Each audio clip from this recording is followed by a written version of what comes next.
নমস্কার বন্ধুরা, আজকে একটি অত্যন্ত দুঃখের বিষয় আপনাদের সাথে শেয়ার করার জন্য আমি এবং দীপক দা এসেছি।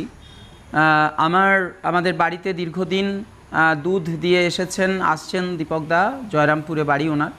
তো ওনার সাথে একটা খুব বাজে ঘটনা ঘটে গেছে, সেই বিষয়টা আপনাদের আমি একটু জানাবো। আমরা এই বিষয়টা নিয়ে সচেতন হব। তো দীপক দা, কি ঘটেছিল একটু বলো সকলকে। আমাকে বললো যে গ্যাসের ভর্তুকি ঢুকবে। তোমাকে একজন ফোন করেছিল একজন, হ্যাঁ, বলছে গ্যাসের ভর্তুকি ঢুকবে। আমি ইয়াতে ঢুকবে, ওই ব্যাংকের অ্যাকাউন্টে ঢুকবে। ব্যাংকের অ্যাকাউন্টে ঢুকবে। তার মানে এখানে একটা কথা, এই যে গ্যাসের ভর্তুকি অতীতে আমাদের ব্যাংকে ঢুকেছে, কিন্তু এখন তো আর ঢোকে না, এটা বন্ধ হয়ে গেছে, এটা বন্ধ করে দিয়েছে। তো এবারে সবার মাথাতেই আছে যে ভর্তুকির টাকা ঢুকেছে, বন্ধ হয়ে গেছে, হয়তো আগামী দিনে ঢুকবে, এই একটা ভাবনা মানুষের মধ্যে আছে। যাই হোক, দিয়ে তারপর বলছে ফোনপে আছে। আমি না, ফোনপে আমার নেই। ফোনপে নাম্বার চাইছে? হ্যাঁ, ফোনপে নাম্বার কারো আছে? আমি না, পাশাপাশি তো নেই আমার। যে বললাম যে তাহলে আমার ভাইজির আছে। যে ভাইজির নাম্বার দিলাম। যে ভাইজিকে বলে যে পাসপোর্ট দাও, এর দাও, আর একটা কিনশট নাম্বার চাইছে, সব দিয়ে দিয়েছে, দেওয়ার টাকাটি কেটে নিয়েছে। একটা নিশ্চয়ই ওটিপিও গেছে। হ্যাঁ, তার মানে দেখুন, দীপক দাকে প্রথমে ফোন করেছে প্রতারকের দল।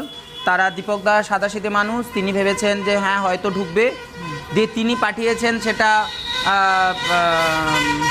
ওনার ভাইজির নাম্বার দিয়েছেন, ভাইজিকে ফোন করেছে। এবার ভাইজি বলেছে নিশ্চয়ই যে তোমার কাকার কাছে আমি নাম্বার পেয়েছি। তাহলে ভাইজিও বিশ্বাস করেছে যে হ্যাঁ তাহলে কাকা নাম্বারটা দিয়েছে। এবারে সেখানে ব্যাংক অ্যাকাউন্ট নাম্বার চেয়েছে, আইএফএসসি কোড চেয়েছে, সমস্ত ডিটেল চেয়েছে এবং স্ক্রিনশট চেয়েছে। অথচ দেখুন, মেয়েটি কিন্তু কোন ক্লাসে পড়ে তোমার ভাই? এমএ করছে, অথচ সব সময় তারা ফোন নিয়ে আছে, কিন্তু এই সাইবার ক্রাইমের যে ঘটনা, এগুলো নিয়ে তারা একেবারে সচেতনই নয়। কোন জায়গায় আছে একজন মাস্টার ইন আর্টস, তিনি এত কিছু জানতে পারছেন, কিন্তু প্রতারকের দল কারা সেটা চিনতে আর পাচ্ছেন না। তো তারপরে কত টাকা মোট কেটে নিয়েছে? 25,880 টাকা। 25,880 টাকা ওর অ্যাকাউন্ট থেকে কেটে নিয়েছে। এবং ওকে যখন কাটছে তখন ও মেসেজ পাচ্ছে, কিন্তু সেটাও বলছে না। হ্যাঁ, তখন বলছে আমার কেটে নিচ্ছে। তার আগে বলে।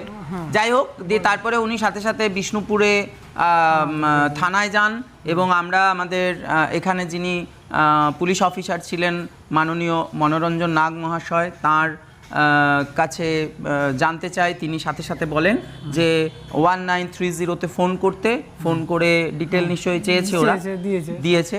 এখন আমরা জানি না এই টাকা আদৌ ফিরবে কি না। আপনি ভাবুন, একটা অত্যন্ত প্রান্তিক মানুষের, দিন আনা দিন খাওয়া মানুষের এই ছোট্ট করে জমানো টাকা এইভাবে কিন্তু আত্মসাৎ হয়ে গেল। তো সকলের কাছে অনুরোধ, আপনারা নিজেরা জেনে রাখুন, কোনো ধরনের ভর্তুকির টাকা, কোনো ধরনের এই টাওয়ারের টাকা, কোনো ধরনের মানে কি বলবো, প্রতারকের দল নানাভাবে ছড়িয়ে আছে। আমরা যদি যুক্তি দিয়ে বিচার বিশ্লেষণ করে কোনো জিনিসকে না বুঝি, তাহলে এই প্রতারকের দল কিন্তু আমাদের ঠকাতেই থাকবে।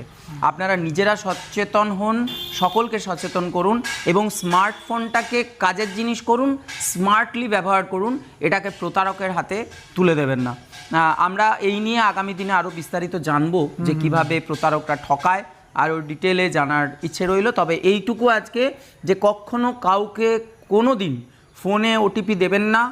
আপনার টাকা ঢোকার জন্য কোনো ব্যাংক থেকে কোনো কেউ ফোন করবে না, তাদের এত দায় নেই, ব্যাংক আপনার সাথে যোগাযোগ করবে না, ঠিক আছে?